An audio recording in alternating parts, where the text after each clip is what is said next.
Yeah, 6:32 right now, and today marks 2 years since it was announced the first Connecticut resident tested positive for COVID-19. It has been a long 2 years, hasn't it? With close to 728,000 cases recorded to date, probably a lot more than that never got recorded, and more than 10,000 deaths in our state alone. Fox 61's Angelo Bavaro joins us now to explain how the numbers don't tell the whole story. Hey, good morning, guys. And since the start of this pandemic, we have been so focused on these numbers and the data. For the past 2 years, those numbers sometimes telling the stories of uncertainty and fear, but also hope and unity. Here's a look back at some of those first weeks of this pandemic.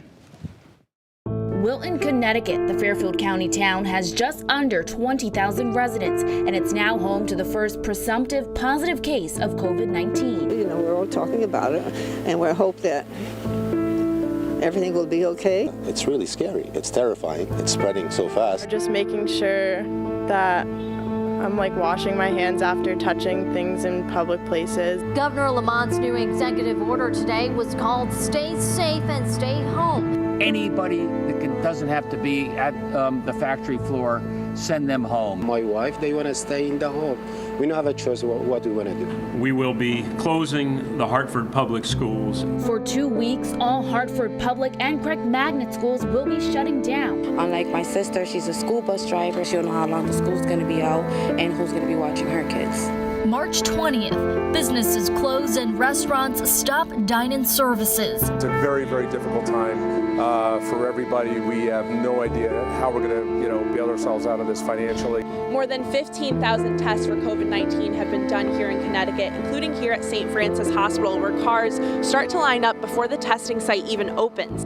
And this month could go a lot of different ways. And the only confidence I can give people is everything that we can control. I think we have the best people in the world working together, arm in arm, to get that done. First responders from several different departments lined the street in front of Manchester Memorial Hospital today, waving to all the healthcare heroes, thanking them for their tireless effort. It's amazing to see the support of your colleagues and first responders. As much as they're recognizing us, we should be recognizing them as well. Songs of hope.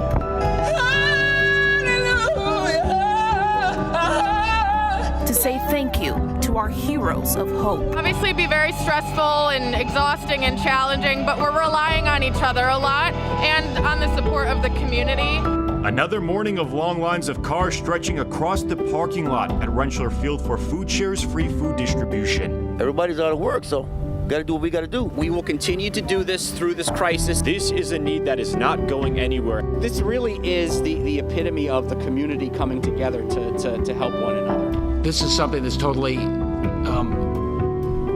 unique in American history. This is your defining moment.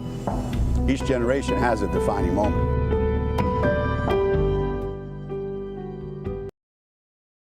Very surreal, right? To go back and look at those early days, knowing what we know now feels like a lifetime ago in many ways, and makes you think about everything that's gotten us to this point, including those vaccines, therapeutics, and increased testing. And coming up in the next hour, we are going to be speaking with the doctor who treated the very first patient for COVID-19 here in our state. I'll send things back to you.